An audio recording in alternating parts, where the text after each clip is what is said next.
राम राम किसान भाइयों, नमस्कार। आप सभी साथियों का कृषि विभाग में हार्दिक अभिनंदन, स्वागत। आज हम बात करेंगे खेत तलाई।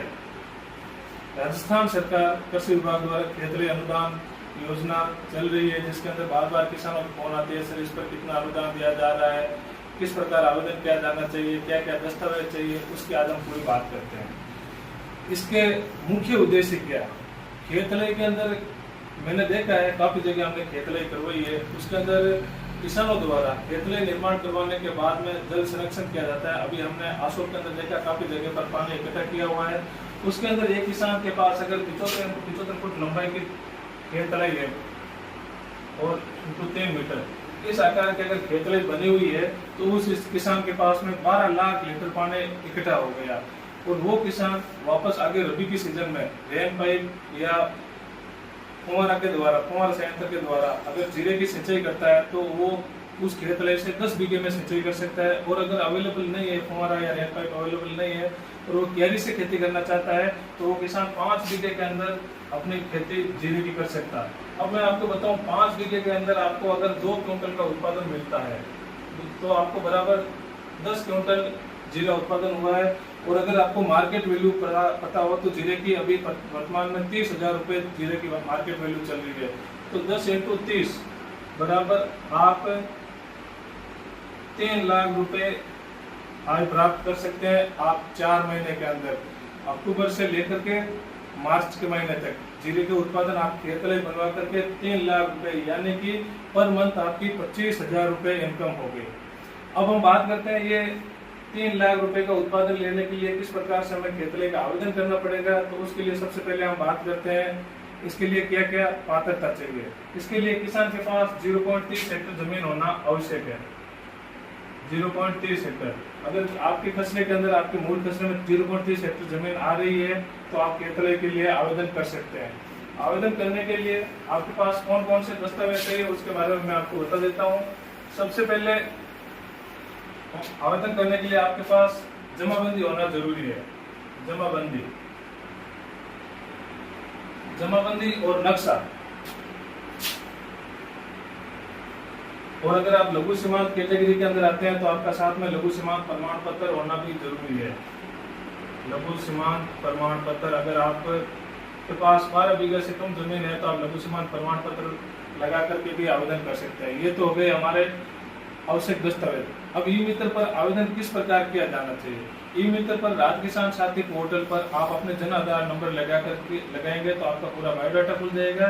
आवेदन करते समय ये ध्यान रखें कि आपको आवेदन कच्चा में करना है या पक्का के अंदर। 2 ऑप्शन आएंगे खेत तलाई के आवेदन करते समय कि आप अगर कच्चा करवाना चाहते हैं तो कच्चा लिखा हुआ उसमें आप कच्चा कर सकते हैं, और अगर प्लास्टिक शीट लिखा हुआ आ रहा है तो आप प्लास्टिक शीट के अंदर भी आवेदन कर सकते हैं।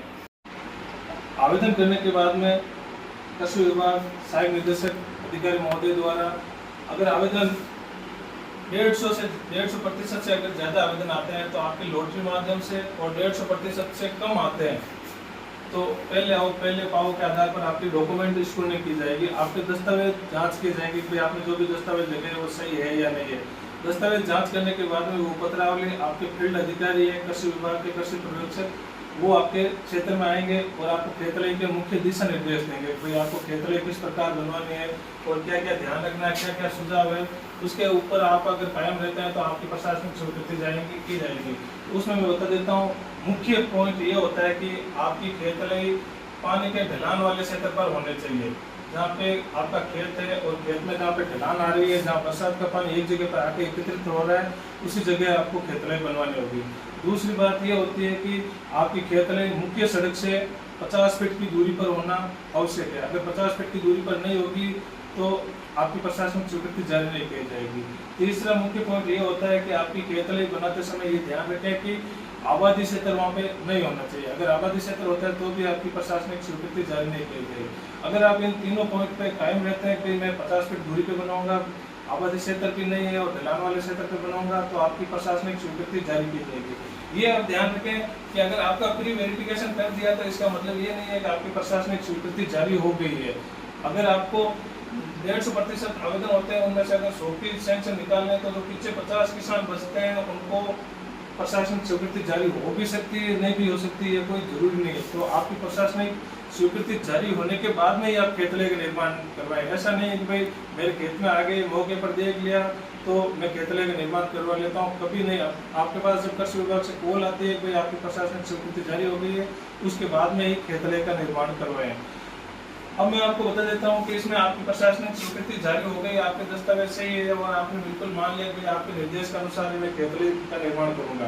तो खेतले का निर्माण किस प्रकार करवाना है, आप ये ध्यान रखें कि खेतले के अंदर ऊपरी जो सीमा होती है, ऊपरी सीमा को आपको लेना है 75 x 75 फीट। आपकी ये हो गई ऊपर वाली सीमा, इनको लेना 76 फीट, ये लंबा हो गया, और ये भी 76 फीट ये हो गया, मतलब इसको 23 मीटर भी आप बोल सकते हैं, 23 मीटर।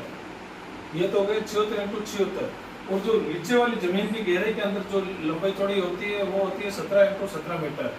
ये हो गई जमीन के नीचे वाला तल, ये हो गया 17 x 17 मीटर, या इसको आप 56 फीट भी बोल सकते हैं, 56 फीट, ये 17 मीटर। ये तो हो गई आपकी ऊपरी सीमा, ये हो गई बाहरी सीमा। और इसकी जो गहराई होती है, ये सीमा, ये आपकी गहराई है, ये 10 फीट होना आवश्यक है, 3 मीटर, 3 मीटर भी बोल सकते हैं आप इसको, और 10 फीट भी कह सकते हैं। मतलब आपकी खेतले की लंबाई चौड़ाई हो गई है 76 x 76 तो ऊपर की हो गई, और 56 x 56 अंदर की हो गई, और 10 फीट आपकी डीप हो गई, गहराई हो गई। ये आपका खेतले का मुख्य नाप होता है। अब इसके अंदर कई बार ऐसा होता है कि खेतले निर्माण करवाते समय ये लंबाई चौड़ाई की पूरी हो जाती है, लेकिन अंदर गहराई जाते समय ये जो 3 मीटर की होती है वो आपकी पूरी नीचे पत्थर आ जाते हैं, उस पत्थर की वजह से आप पूरा निर्माण नहीं करवा पाते हैं। तो अगर आप 2 मीटर की, कम से कम 2 मीटर अगर आप गहरी करवा देते हैं, तो आपकी प्रोसेस डेटा के आधार पर एडिशनल डायरेक्टर सर जोधपुर से आकर आपकी जांच करेंगे मौके पर, और जो 2 मीटर का जो भी खुदाई का आता है उसमें कितना अनुदान बनता है उसके आधार पर भी आपको अनुदान दिया जा सकता है। ऐसा नहीं है कि भाई अब मेरी 2 मीटर खुद गई, पूरी 3 नहीं खुद गई, मैं क्या करूँगा, अनुदान मिलेगा नहीं मिलेगा, आपको उसमें भी अनुदान मिलेगा, लेकिन एडिशनल सर आके जांच करेंगे और प्रोसेस डेटा के आधार पर आपको पूरा अनुदान नहीं दे करके इसमें कितना अनुदान बन रहा है उसी के आधार पर आपको अनुदान दिया जाएगा। अब हम बात करते हैं अनुदान कितना दे रही है। अनुदान के बारे में बात करते हैं, भाई आपने जानकारी पूरी बता दी, आवेदन कर दिया, डॉक्यूमेंट इसको नहीं हो गई, खेतले खुदवा ली हमने। हाँ, ये बात जरूर ध्यान रखें, आप खेतले करवाते समय खेत के चारों ओर मेड़बंदी जरूर करवाएं, तार, जाली और अंदर एक रस्सा जरूर डालें, क्योंकि खेत तरह अपने खेत में करवाई जाती है और वहाँ हमारे बच्चे है, लेडीज है, जेंट्स है, बुजुर्ग है, वो खेत में घूमने जाते हैं। तो ऐसा नहीं है कि भाई उसमें पैर फिसल जाए और कोई जनधन हानि या नुकसान हो जाए या कोई पशु की जनधन हानि हो जाए, इसलिए आप सावधानी रखें कि उसमें मेड़बंदी जरूर करवाएं और एक अंदर रस्सा जरूर खेत के तले के अंदर जरूर लटका दें। अब हम बात करते हैं अनुदान के बारे में, अनुदान कितना दे रही है। खेतले मैंने आपको बताया था, ऑनलाइन आवेदन करते समय 2 प्रकार की होती है, एक तो कच्ची और एक प्लास्टिक शीट के अंदर। तो हम पहले बात करते हैं कच्चा पर कितना अनुदान दिया जाता है। अनुदान 2 प्रकार से दिया जाता है, एक तो दिया जाता है SC, ST और लघु सीमांत, और एक दिया जाता है सामान्य किसान को। तो इसमें कच्चे के अंदर जो SC, ST लघु सीमांत है उनको RKVY योजना में, RKVY नमोक योजना में 52,500 रुपए, 52,500 रुपए दिए जाते हैं। और अलग से राज्य योजना के तहत, अलग से राज्य योजना के तहत 21,000 रुपए अनुदान देय होता है इसमें, ठीक है ना। मतलब कि SC, ST लघु सीमांत किसानों को RKVY नमोक योजना में 52,500 और राज्य योजना में 21, मतलब कुल मिलाकर 73,000 रुपए का अनुदान दिया जाएगा कच्चे के अंदर। और सामान्य किसान को RKVY नमोक योजना के अंदर इसमें 52,500 रुपए, 52,500 रुपए और इसमें 10,500 रुपए, मतलब टोटल ये हो गए 63,000 रुपए का सामान्य किसान को अनुदान दे देते। सामान्य किसान वो होता है जिसके पास जमीन 12 बीघे से ज्यादा है, या वो पुरुष कैटेगरी में आता है, या महिला कैटेगरी में आता है, या OBC या जनरल के अंदर आता है, उसको 63,000 रुपए अनुदान देगा। अब हम बात करते हैं प्लास्टिक शीट के अंदर। ये तो हो गया कच्चे के अंदर, कच्चे में तो ये अनुदान हो गया। प्लास्टिक शीट के अंदर कितना अनुदान देता है? प्लास्टिक शीट के अंदर 90% अनुदान दिया जाता है, 90% अनुदान दिया जाता है। उसमें SC/ST लघु सीमांत किसानों को RKVY योजना के अंतर्गत 75,000 रुपए का अनुदान है और राज्य योजना से 7,000 रुपए का अनुदान है। टोटल 1,35,000 रुपए का अनुदान हो गया।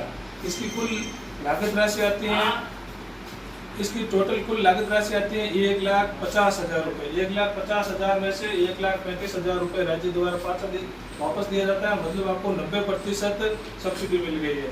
अब सामान्य किसान को भी RKVY योजना में तो 75,000 रुपए दिए जाते हैं और जो पीछे बचते हैं राज्य योजना के अंदर 45,000 रुपए सब्सिडी दी जाती है, मतलब टोटल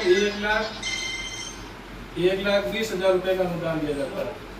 इस प्रकार से अलग अलग मैंने बता दिया आपको। कच्चे पर अनुदान 73,000 और 63,000 रुपए और प्लास्टिक शीतन 1,35,000 और 1,20,000 रुपए। इसी प्रकार से आपको मैं और नई योजनाएं आ रही है उसके बारे में, तारबंदी है, हमारा संयंत्र है, पाइपलाइन है, उसके बारे में भी मैं आपको समय समय पर बताता रहूँगा। उससे पहले आप मेरे YouTube चैनल को सब्सक्राइब, लाइक और शेयर जरूर करें, क्योंकि आप एक शेयर करेंगे तो आपके परिवार के कई लोगों को इससे फायदा मिलेगा। अगर मैंने आपको पहले ही बताया था, अगर एक खेतले का निर्माण हो जाता है तो एक परिवार आपकी आजीविका आराम से चला सकता है। ठीक है सर, धन्यवाद। राम राम किसान।